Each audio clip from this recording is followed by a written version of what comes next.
Hey, toy fans of all ages, mostly ages over 25. My name is Toy Guru Neitlich, and like you, I am a toy collector. And, well, I started this channel because I wanted to clarify a lot of questions people have about the toy industry, and one of the big ones that comes up a lot in the comment section is why toy companies hire the people they do. Meaning, hiring people that, for example, aren't toy collectors or even parents or have absolutely no knowledge about the intellectual property they're working on. I mean, there's plenty of people out there that are very big collectors and are very loud and proud about it. So shouldn't it be easy to target these people and bring them into a company instead of just hiring, if you will, mindless suits that just know how to move money around from one account to the other? It seems like having someone who's very passionate about the product would be a wise decision, especially because, well, if you're a lifelong collector, regardless of what it is you collect, well, you have years of experience and knowledge of the product line. Now, adult collectors tend to be viewed both by companies and, let's face it, society in general as an immature bunch. I mean, we're collecting toys, right? Child playthings. But it's still a big business. I mean, it's a multi-hundred-million-dollar business. Multi-hundreds of millions of dollars? I don't know if I said that right, but you get the point. It's a significant business. So people who are very passionate and into this hobby, it would make sense that if you brought them into the company to actually run the toy lines that they're buying, then you would get someone who could produce better product.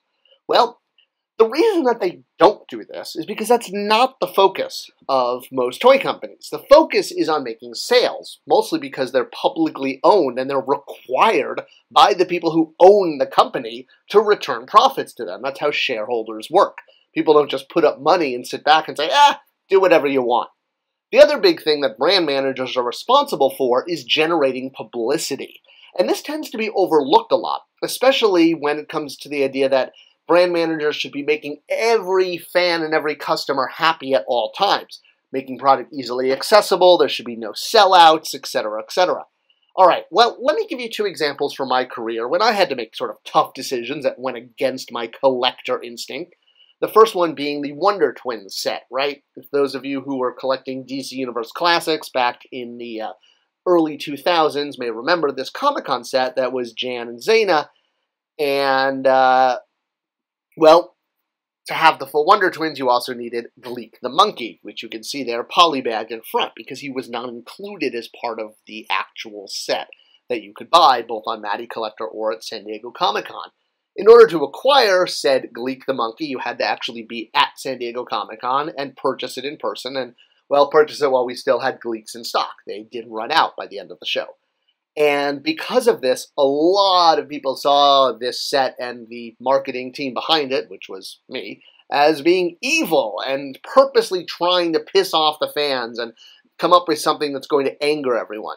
Well, no, I mean, no one ever sets out to do that and says, how can we make the Wonder Twins make people angry? I mean, nobody has that thought. But the reason that Gleek was not included was because of the publicity factor. I mean, yes, sales were important, and the set did sell out completely, 100%, so that checks off that box. But a big part of a brand manager's responsibilities are to create publicity. And Gleek the Monkey, in this set, or rather only included if you were at the show, created a huge amount of publicity. And that was the win. That was what my bosses were looking for. They wanted to see a certain sales, and they wanted to see a certain amount of publicity generated by the item. And one of the only ways to do that often is by making an item limited or slightly more difficult to get, because that's going to create said publicity. And it also goes against the idea that you are going to make everyone happy all the time, because yes, as this cute little note says, that's impossible. Let's look at another example. One that I worked on, also a Comic-Con item, was this Art of the Masters of the Universe book. This was an odd one because I was sort of thrown into this project and kind of told to write the book when they realized that nobody else was available to do it. And part of the issues with this book and the fact that they were hard to get was because it was limited to 1,000 units. I went into the whole backstory on my director's commentary series, but essentially it comes down to the fact that this book had some really cool content, really cool, amazing behind-the-scene images, but while we would have loved to make as many books as possible for as many people, maybe doing something like a pre-sale and, letting people pre-order it and print to order, Unfortunately, legally, we were not in a position to do that. We were restricted to 1,000 units.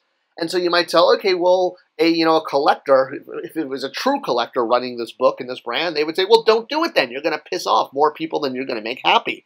And yes, that is what a collector might think.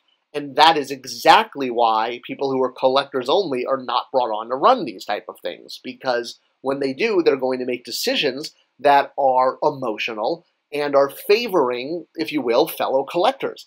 But that's not what the boss is, and more so what the people who actually own the company and expect to get paid for putting up money to invest in the company expect.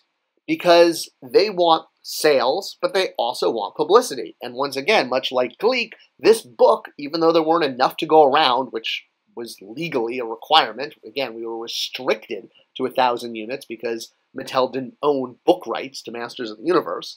A lot of the rights were sold off in the 90s to Hallmark and Entertainment Rights and eventually Universal. And that is exactly why what a lot of us call, faceless suits, if you will, who are brought on to run brands as opposed to lifelong collectors who may know the brand more. Because people who are business suits, more or less, have experience. And yes, you could say an adult collector has experience buying product and putting it on shelf to make it look great, and they understand all the details about characters and their, alternate identities, their secret identities, their signature weapons, etc. And yeah, they may have skill sets that people who are brand managers may not have, but that's not the skill set toy companies are looking for. They don't want to know you could spin plates. They want to know you have a resume and you have proven record or a proven record of getting product to market, selling it, and generating a large amount of publicity.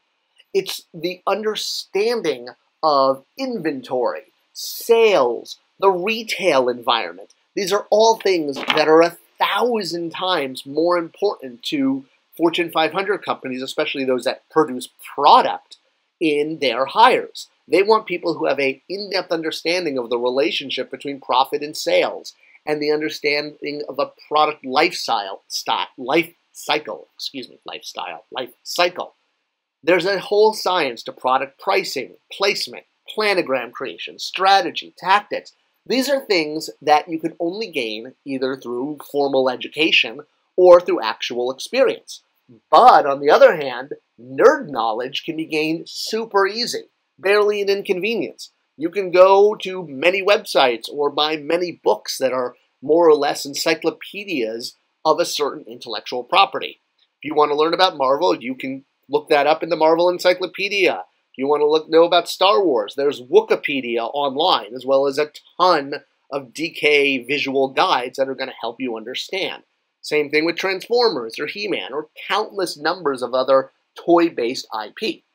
Versus, on the other hand, the knowledge to understand how product gets to retail and the relationship between price, retail environment, profit, logistics, sales, all of that can be formally taught, but takes time. Usually an MBA is anywhere from 2 to 4 years, as well as actually having experience doing this type of work in the real world.